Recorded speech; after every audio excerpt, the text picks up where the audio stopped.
Finished my warm up and I must have looked so ridiculous getting off the airdyne bike. Like I always just lay down just to like catch my breath. You know, did 100 cows in under 5 minutes, which, you know, is not like crazy, but it's also not easy. And I just literally lay down on the floor like a dead person for like 3 to 5 minutes just to like recover and get my heart rate back. And it's like I do the same thing with the rower and the ski machine. It's like I just kind of operate that intensity, but not like the super long warm up, but just enough to like wake me up. Like now I'm like, yeah, I'm tired, but after like, you know, that 5 minutes of rest, I'm alert. It's like I drank a big cup of coffee. So now we're gonna do trap bar deadlift, and I had some questions about setting up the trap bar deadlift. So you can totally set it up where the handles are upright like this when you're doing the trap bar deadlift. That's actually gonna be probably preferred for someone that's starting off. It's gonna be easier, your range of motion's a little bit less. So for most people, I would recommend this way. Now, you know, I've been doing this for a while, so I'm gonna progress the trap bar deadlift, and I'm actually gonna flip it over. So it's upside down now, and because of this, my range of motion is a lot more. I have to get down deeper, so it's gonna be a little bit harder. So that's the way we're gonna do this. So I'm gonna take a big breath, and we'll get into it. And just like a normal deadlift, you know, whether you're using a bar or the hex bar like here, you always wanna make sure that you're standing in the middle, or if you have a barbell, you want that barbell you know, to be literally against your shins. So that's really important for it to stay balanced, or else you're gonna be all out of whack. All right, let's get into it.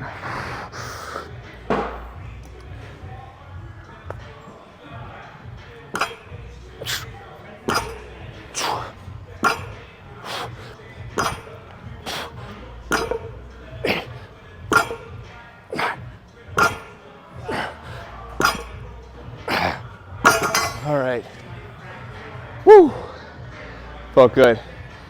Now we're gonna superset with some kettlebell swings. First thing I think about when I'm doing a kettlebell swing is I wanna have 1 foot behind it and 2 feet behind it, just like this. And then I'm gonna have my feet a little bit wider than shoulder width apart to start. Second, I wanna hinge my hips back, and I'm gonna grab the kettlebell and tilt it back a little bit. This is probably the hardest part. This is called finding the lifter's wedge. You really wanna make sure you're engaging your lats here. And the third part is really the swing. We wanna make sure that this is an explosive swing. We keep the kettlebell close to our groin, and we'll get into it. I'll show you a few swings.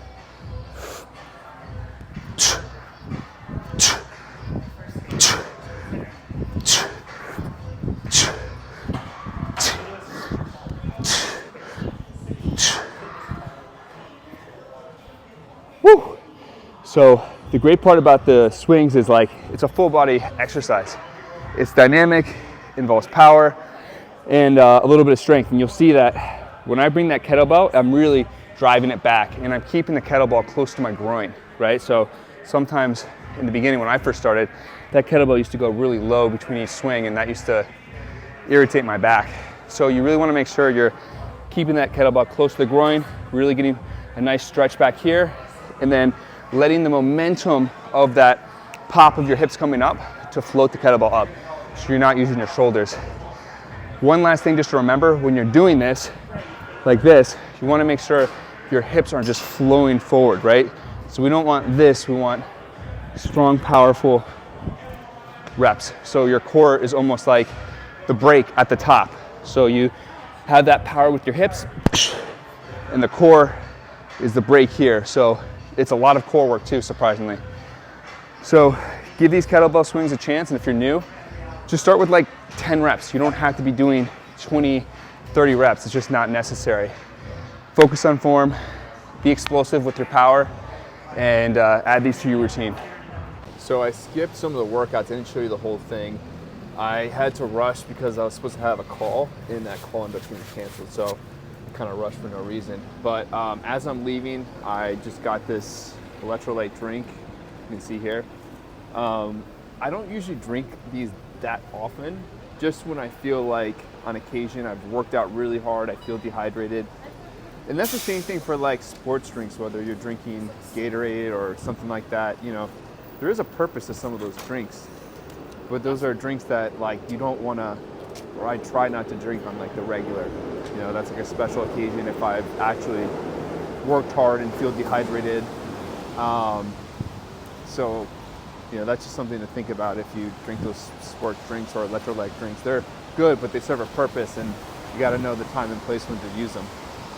So, going to the Starbucks, that's like my home base as a reserve right by my house. It's nice, and like I just every once in a while need to get out of the house to do some work, so I'm going to be going there and doing some of those content ideas that you sent me.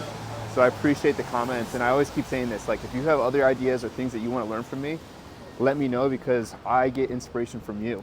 So I'm going to do some content planning based on some of those ideas, and I'll see you a little bit later. All right, so I'm at my local grocery store.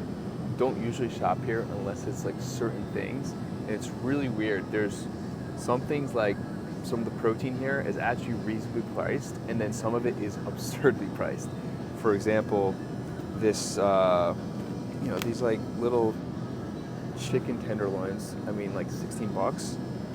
It's crazy. And then these 3 chicken breasts, 25. But then, you know, I can also find things, and it just, I guess it's how it's sourced, you know.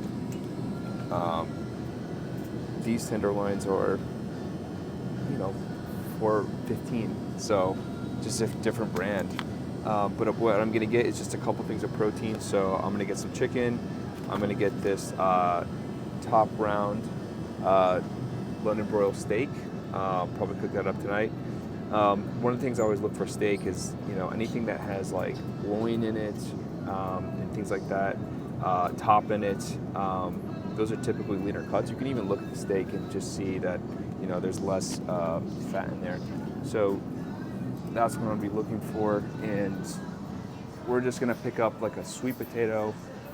It's only gonna be like a couple bucks here. And that's it. Like, you know, just get it nice and simple. I don't need a lot. I'm gonna be traveling this weekend, so that's gonna be dinner for the next 2 days before I get out of here.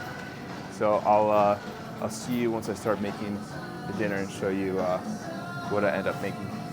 I had this amazing dinner to show you. I made a steak dinner with a sweet potato and avocado. It was amazing, but unfortunately this microphone went out, so I wasn't able to actually show you it. Don't worry, I'll be doing another dinner soon and break down the recipe, but what can you do? That's just the way it is. It wasn't meant to be for some reason.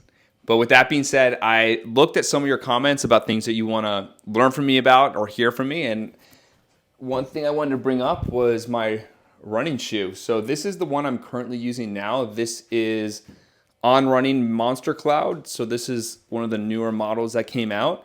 And I actually ran the Brooklyn Bridge 2 days ago, and this shoe felt great. Very comfortable. It's really like an all-purpose running shoe. So this type of shoe is great for like middle distance running, like a 10K, up to a 10K. This probably isn't the right shoe if you're looking to do like a marathon. I think there's lighter shoes out there, but from an overall aesthetics and just how comfortable it is, this is definitely a great shoe. And the great thing about On Running and what I really like is it's a Swiss-owned company. So their manufacturing is high quality. I've used Nikes, I've used Adidas, and a lot of those other like really mainstream brands. What I found was the way I exercise and move around, those shoes fall apart after 3 months for me, maybe 4 if I'm lucky. These shoes will really hold up, knock on wood, for 5 or 6 months. So I'm getting a lot more out of these, even though they are expensive. So I think it's worth it. If you like On Cloud, you like the model, these are great. If you are like a serious runner and you want to run marathons or real distance running, then I would not recommend that shoe. I would say my top running shoes right now would be Brooks. If you can look at some Brooks shoes, those they have some great models, and also Saucony. So they don't look like the coolest running shoes, but If you're doing distance, they're super light and they just fit really well with my feet. I also have a slender foot, so if you're looking for serious distance running, then those would be the ones I'd recommend. But other than that, I also wanted to talk to you about some of my personal goals about, my aesthetics and the way I look. First of all, I'm not a bodybuilder, nor do I want to be a bodybuilder. I don't want to train like a bodybuilder. But what I do want to feel good and I do want to look good. And that's the way I train and eat. I train 3 days a week religiously. If I can get a fourth lift in, that's amazing. I always try to do that. And I do that a lot of times. But I make sure that 3 lifts is a minimum. And those lifts I do full body.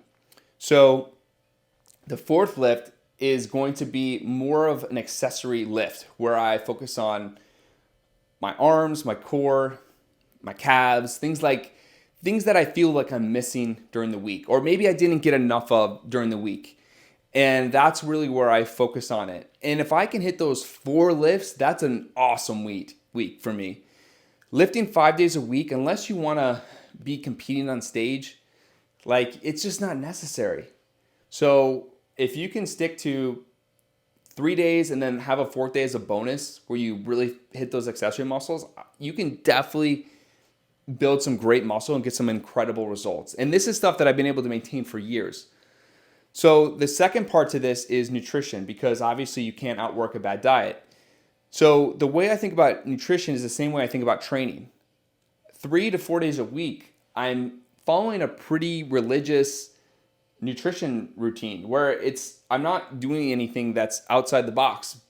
I like this food. It's nutrient dense. It's higher in protein. It's leaner. But if I can stick with these meals 3 or 4 days a week consistently, and obviously I rotate them and I use different sauces and seasonings and things like that, then I know that I'm moving in the right direction.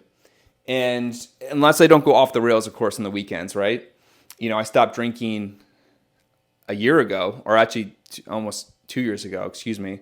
That was one of the best decisions I've ever made, not just from, a health standpoint, but just from my energy and my aesthetics. Like when I stopped drinking, it was just like my stomach was like vacuum sealed. I lost like an extra 3 to 5% of just stubborn body fat. And I wasn't like a crazy drinker anyways to begin with, but like the drinking, just because I wasn't as tired the next day, just helped me accelerate my fat burning so much more. And the same thing with the eating is like when I stopped relying on restaurant food, and I was doing that a lot, and I thought I was eating healthy. But what I realized is a lot of these restaurants, their goal is to make sure that you like the taste of their food and that you keep coming back and keep spending more money. But when I started making it at home and just using the right amount of ingredients that I actually enjoy it, but not overly doing it with like the salts and the oils and the butter, those are all great to have in moderation. I enjoy it, but it's not too much. And that's been working for me. So everyone's different. Everyone has slightly different goals. But for me, this is my routine. And this is something I feel like I can maintain. And that's what I'm trying to show you. And I think the second part to this is the nuances of training and lifting. So it's not just about lifting 3 days a week, full body, and then doing like an accessory day, or eating these whole foods 3 or 4 days a week. There's so many nuances to doing this. So one of the things like for lifting, you'll see my intensity when I'm lifting. So that also takes time to learn. It's not something you can just jump in and I'm lifting 3 or 4 days a week. Like you have to build that up over time. And if you rush it, that's when injuries happen. And the same thing for nutrition is like if I started off eating like this when I was eating mostly takeout food and then eating this type of dinner, I probably wouldn't like it because my taste buds weren't trained and I didn't know how to cook and put the right ingredients in to make sure it's like actually palatable and I actually enjoy it. So these are like the little things that I just want to share with you, and I hope that you can take and implement into your life. And if you have a similar goal about looking good, feeling good, but not having it be so consuming where it's your whole life, then this is for you. So I'll give you a quick flex here. And that's it for tonight. So if you have any other questions or things that you want to learn from me or hear from me, I'm, again, always open to hear from you because you're the one that I'm making these videos for. So have a great night, and I will see you tomorrow.